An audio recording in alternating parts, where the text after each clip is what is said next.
ఆంధ్రప్రదేశ్ రాజధానిగా అమరావతికి పార్లమెంట్లో చట్టబద్ధత కల్పించడంతో మార్కాపురం పట్టణంలో ఆనందోత్సాహాలు వెల్లివిరిశాయి. మార్కాపురం జిల్లా కలెక్టర్ ఎం విజయ సునీత, ఎమ్మెల్యే కందుల నారాయణ రెడ్డి ఆధ్వర్యంలో అధికారులు, టీడీపీ శ్రేణులు స్థానిక గడియార స్తంభం వద్ద నుంచి ఎన్టీఆర్ విగ్రహం వరకు క్యాండిల్స్ ర్యాలీ చేపట్టారు. ఈ ర్యాలీలో జాయింట్ కలెక్టర్ శ్రీనివాసరావు, ఇతర అధికారులు పాల్గొన్నారు.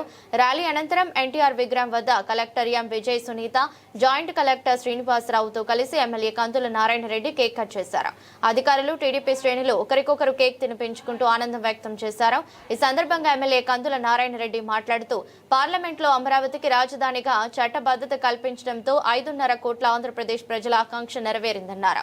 2014 నుంచి 2019 వరకు ముఖ్యమంత్రి నారా చంద్రబాబు నాయుడు ఎన్నో క్లిష్ట పరిస్థితులు ఉన్నప్పటికీ రాజధాని నిర్మాణానికి శ్రీకారం చుట్టారని తెలిపారు.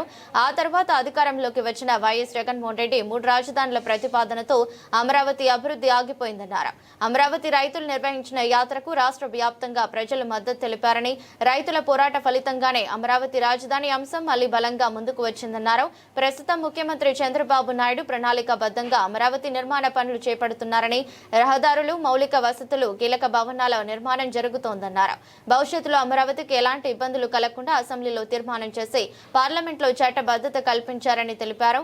కార్యక్రమంలో కూటమి నాయకులు, కార్యకర్తలు, అధికారులు పెద్ద సంఖ్యలో పాల్గొన్నారు.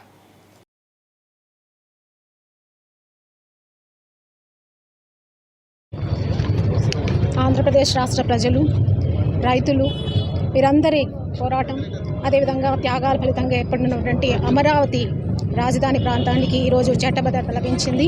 ఇది చాలా శుభపరిణామం. మరి ఈరోజు ఈ వాతావరణాన్ని పండుగ వాతావరణంగా మనందరం కూడా సెలబ్రేట్ చేసుకుంటున్నాం. ఈ సందర్భంగా మార్కాపురం జిల్లా ప్రజలందరికీ కూడా నా శుభాకాంక్షలు తెలియజేస్తున్నాను. నిజానికి ఇది రాష్ట్ర చరిత్రలోని ఒక గొప్ప మైలురాయి. ఇతర రాష్ట్రాల రాజధానితో పాటు మన రాజధాని ప్రాంతాన్ని అభివృద్ధి చేసుకోవడానికి, వారితో అభివృద్ధిలో పోటీ పడడానికి ఇది ఒక పునాదిగా నేను భావిస్తున్నాను.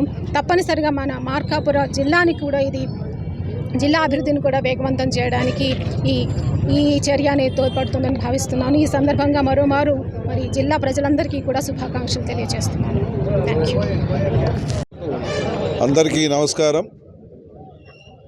ప్రియతమ ముఖ్యమంత్రి గారి కృషి, మా యువ నాయకుడు నారా లోకేష్ బాబు గారి కష్టం, మా ఉప ముఖ్యమంత్రి గారి సహకారం, ఇవన్నీ కూడా ఈ ఆంధ్ర రాష్ట్ర ప్రజల్ని కాపాడుకుంటూ వస్తూ ఉన్నాయి.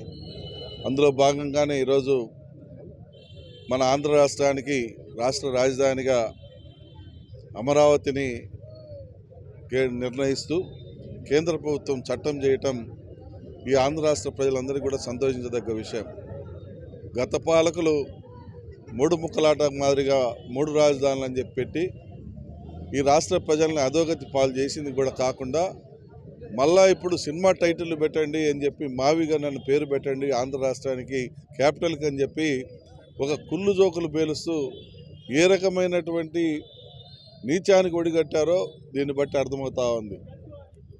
నేను ఒకటే వాళ్ళని అడిగేది, మీకేమైనా పిచ్చి పుట్టిందా, పిచ్చి లేచిందా, అంటే పిచ్చి తుగ్లక్ల మాదిరిగా పరిపాలన అందించింది కూడా కాకుండా ఇంకా ఆ సంస్కృతిని కంటిన్యూ చేయదలుచుకున్నారా?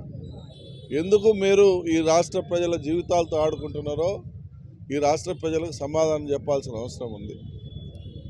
మీరు అభివృద్ధి చేయకపోగా ఈ రాష్ట్రాన్ని అన్ని విధాలుగా అనగదొక్కింది కూడా కాకుండా ఈరోజు చేసి కష్టపడి ఆర్నిశలు కష్టపడి తిరుగుతున్నటువంటి ఈ యంత్రాంగాన్ని, మా యొక్క నాయకుల్ని కించపరిచే విధంగా మీరు సినిమా టైటిల్ పేరు పెట్టండి అని చెప్పి మీరు చెప్తా ఉన్నారంటే మిమ్మల్ని మూర్ఖత్వం అనాలో, లేకుంటే మీకు తెలివి లేదనుకోవాలనో, లేకుంటే మీకు అసలు మీ బుర్రలో ఉన్నటువంటి ఆలోచన ఇదే అని ఈ ప్రజలకు అర్థమయ్యే విధంగా చెప్పారనో మరి ఏమనుకోవాలో మాకైతే అర్థం కావట్లేదు. మిమ్మల్ని ఆ భగవంతుడు కూడా క్షమించడు. ఇన్ని వేల కుటుంబాల క్షోభకు గురి చేసి, ఇన్ని రకాలుగా ఇబ్బందులు పెట్టి, ఇన్ని రోజులు ఈ యొక్క ప్రజల జీవితాలతో ఆడుకున్నటువంటి మీ పార్టీని ఈ ప్రజల నామరూపాలు లేకుండా చేస్తారని ఈ సందర్భంగా తెలియజేస్తా ఉన్నాం. Thank you.